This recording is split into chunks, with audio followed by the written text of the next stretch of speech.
Hey everyone, I'm Matt. Hi, I'm Desiree. And we're bringing you this week's Rising Tide West Coast Swing Guide. We are back with our guide series, Don't Fall for Fall 2023, where we help you through the moves that require poise and stability and allow you to attack them with balance. So, we started out with a behind the back whip into an accelerated duck last time on the series, and we want to finish out that move with an equally complicated dip at the end. So we'll break down what that looks like, and then we'll talk you through those balance points lead follow. So this first part is going to be the behind the back whip from last week.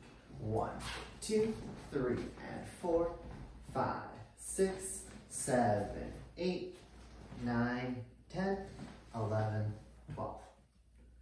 Breaking this down for leaders. Again, we're not going to break down that behind the back whip and the duck. Check out last week's video if you want to see that.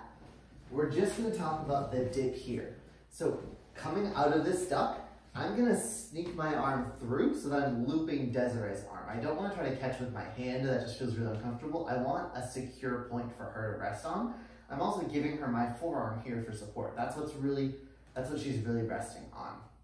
From here, I like to almost imagine like a little bit of an inhale or a little bit of a lift before we go down into the dip. So it feels like we're landing the turn and then going into the dip. Versus if I didn't have that, it would just all kind of blend together and feel a little bit murky. Last thing I want to talk about is our body positioning leaders, because doing dips with incorrect body positioning is like the #1 way that we can get hurt. So if you watch me without Desiree, I have a nice wide stance. I'm lunging into my left side. My right leg is forward, and I'm bending a little bit at my waist. Notice that my back is staying flat and my upper body is staying lifted. So I'm not crunching over, I'm not collapsing, I'm not bending both legs. I have that nice line, but I'm still taking care of my follower and my own body by keeping my upper body lifted. Follower's balance on any move requires balance on the move prior. So when we get into this whip, I want to make sure that you've got your power here in the stretch. You've opened up to bow, and you've gone through the duck, and you've landed on both your feet. From here, we're going to do a pose that mimics a lot of the leader's posing, where we've got that nice stance.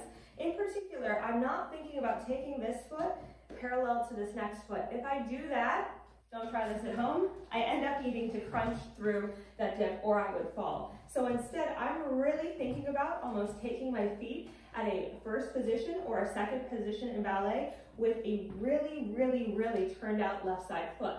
That is because this is essentially a side to side move. And so instead of going forward and back where I roll from my toe to my heel, I'm looking at rolling from the inside of my foot onto the outside of the foot, which provides that kickstand.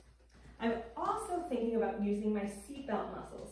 So imagining that my core is engaged, thinking about a pair of pants that are a bit too tight, a belt that's maybe a centimeter too tight, or a seatbelt that needs to be clicked in. And as I take that wide stance, allowing my weight to go into this hip, into this ankle, I'm also keeping that core nice and tight in order to stay stable. Showing this whole thing one final time from the other side. 1, 2, 3, and 4, 5, 6, 7, 8, 9, 10, 11, 12. That was your guide. Thank you everyone for tuning in. If you like this video, be sure to give it a thumbs up. Subscribe to our YouTube channel, like our Facebook page, and check out our website and online store. Links in the description. Bye!